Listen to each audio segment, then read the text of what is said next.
Bien le bonjour, bienvenue sur Mythes et Rêves pour la présentation de la semaine. J'espère que tout se passe bien pour vous et que tout va bien d'ici la dernière fois, depuis la dernière fois. Alors, je vous présente cette semaine un sujet sur l'athéisme où je vais prendre la figure de Caïn pour exemple de la mentalité athée, telle qu'elle se présente le plus communément. Donc, c'est ici assez rigolo.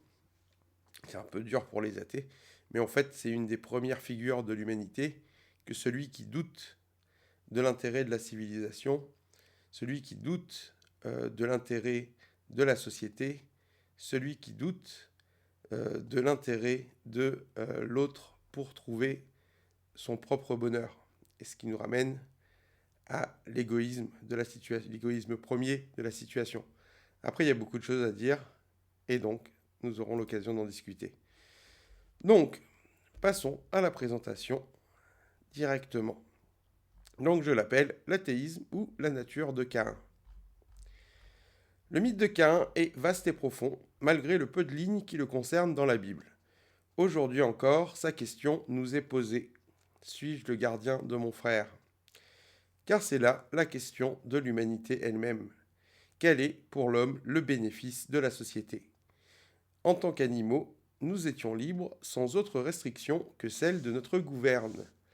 L'autre vaut-il mieux que la solitude pour trouver le bonheur? La société est-elle meilleure que la nature pour nous permettre au bonheur? Qu'un doute dès l'origine du bien fondé de la société. Caïn est une nature éternelle en l'homme. Il est l'homme qui doute de la bonté de Dieu. C'est pourquoi j'en fais ici l'emblème de l'athéisme. Caïn ne compte que sur lui-même. Il doute de Dieu car selon son commandement, il n'aurait jamais vu le jour. Caïn est le symbole de l'ego, du mental, du vieux roi qui domine la personnalité sans la foi. Caïn est Dieu lui-même, comme tous ceux qui n'ont pas de Dieu. Caïn doute de l'autre car il doute de lui-même. Il se croit bon par nature car il est ignorant du bien et du mal finalement, outre la foi.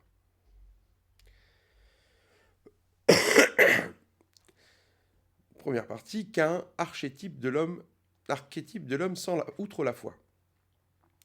Caïn naît outre les vœux de Dieu, dans la faute de ses parents. Il naît du désir coupable d'Adam pour Ève, nommé Satan dans la Bible. Il est donc enclin à douter de l'autorité divine, naturellement. Ainsi devient-il symbole de l'ego. Caïn n'en fait qu'à sa tête. Il sera reconnu coupable dans son offrande, c'est-à-dire dans son approche de la vie. Nous sommes tous redevables de quelque chose. Abel, en tant que cadet, n'était déjà plus soumis à la honte et au déshonneur de l'amour coupable de ses parents, du moins pas autant que son frère aîné. Dans ce mythe, Abel représente la bonne nature, révérencieuse du présent de la vie, celle qui cherche le bien et fuit le mal. Abel est celui qui rend témoignage à Dieu pour le bienfait de sa vie. Caïn, lui, ne se sent pas redevable. Il est celui qui se dirige selon son propre vouloir, celui qui fait régner sa propre justice, celui qui explore le créé par ses propres moyens. Par extension, on attribue traditionnellement la foi et le cœur à Abel, et la science et l'esprit à Caïn. Ne se sentant pas redevable du bienfait de sa vie à Dieu, Caïn doute de tout. Il ne se fie qu'à lui-même. Il se prive volontiers des conseils de ceux qu'il aime. Il représente l'homme coupé des ailes de l'éternité, sans antécédence, sans paternité sur le monde, sans postérité non plus, outre celle de sa descendance. Il est un symbole du mental, de l'intelligence, le dieu de ceux qui n'en ont pas. On lui attribue la science car la science avance dans sa compréhension du monde sans le besoin de croire. Comprendre les lois de notre monde nous épargne bien des erreurs et des superstitions, mais comment répondre du monde par soi seul? Il nous manque peut-être des données. Qu'il le veuille ou non, Caïn a un besoin des autres. Ainsi croire que l'on existe, de son simple fait, seul, par nous-mêmes, sans autre passé que celui de notre corps et sans futur que celui de notre chair, nous met dans une situation de plus en plus difficile avec le temps. Si nous ne reconnaissons aucune autorité extérieure dans l'athéisme, nous ne sommes pourtant qu'un trait d'union entre le néant et le néant. Ainsi, sans la foi, sans reconnaître la bénédiction de notre vie, nous tiendrons les autres responsables du mal qui nous arrive et nous finirons bientôt dans l'aversion de soi. Comme par exemple, on peut voir Camus prétendre l'absurde de la condition, en cela qu'en refusant d'imaginer un Dieu, la vie peine à faire sens au bout d'un certain temps. Passons deuxième partie, la vie après la vie. Si nous refusons Dieu et la culpabilité ontologique, cette faute originelle dont on ne sait rien finalement, à part quand on connaît mon hypothèse, si nous refusons d'être redevables de quoi que cela soit pour notre chance d'exister, alors nous ne devons notre vie qu'à nos parents. Mais d'où ont-ils tiré leur propre vie, quant à eux? Et quant à la mort, y a-t-il quelque chose après? L'athée ne croit pas vraiment à la mort, ni au jugement de l'éternité, il essaie seulement de se persuader qu'un jour tout s'arrête. Il ne comprend pas sa propre pensée, que sa propre pensée dépasse le cadre de la vie de son corps, en tout cela qu'il est digne d'amour. Nous venons de l'oubli, et si rien ne s'y oppose, nous retournerons à l'oubli dont nous sommes venus. Mais la vie a plus à offrir. Là où tout se désagrège, s'use et se détériore avec le temps, la vie, au contraire, augmente et se complexifie sans cesse. Elle croît dans son amour jusqu'à rejoindre son origine incréée.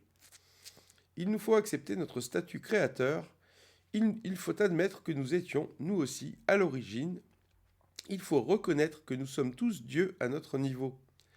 Tel est le propos de la foi. Accepter son incidence sur le monde et en supporter la responsabilité pour toujours si possible. Si la vie n'était pas éternelle, comment pourrait-elle permettre le temps?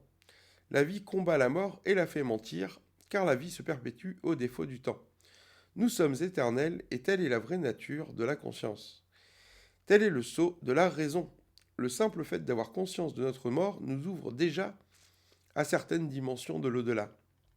Une fois morts, nous continuerons d'être spectateurs du miracle de la création. En effet, tout ce en quoi l'on croit continue de nous animer une fois morts. Si nous avons des enfants, ils captiveront notre attention, nous empêchant de nous éteindre complètement. Si nous avons aimé quelqu'un sincèrement, cet amour reste vivant au-delà. Si nous avons cru sincèrement à quelque vertu, cette vertu nous soutient au-delà, aussi bien que nous lui avons été fidèles.